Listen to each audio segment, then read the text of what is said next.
Warga Kretek, Jambidan, Banguntapan, Bantul terkejut dengan penemuan wajan raksasa di areal yang akan dibangun lapangan, Selasa, tanggal 31 Agustus tahun 2021, sore, sampai dengan Rabu, tanggal 1 September tahun 2021, warga yang penasaran masih berdatangan untuk melihat keberadaan wajan raksasa.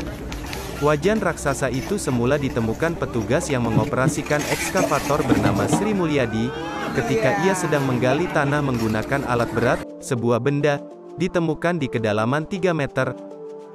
Benda itu berat dan besar. Petugas pun mengangkat dengan ekskavator sekitar pukul 15 waktu Indonesia Barat.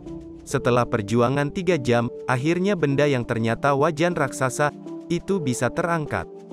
Wajan tersebut terbuat dari tembaga dengan diameter sekitar 2,5 meter dan tinggi 1 meter. Wajan yang sudah berkarat itu cukup tebal, bahkan ekskavator yang digunakan untuk mengevakuasi tidak sampai merusak benda tersebut. Menurut Edi Utama, salah satu warga, lokasi tempat penemuan wajan raksasa itu dulu dimanfaatkan sebagai tempat penampungan air. Cerita itu diperoleh dari orang tuanya. Wajan raksasa itu digunakan untuk menampung air.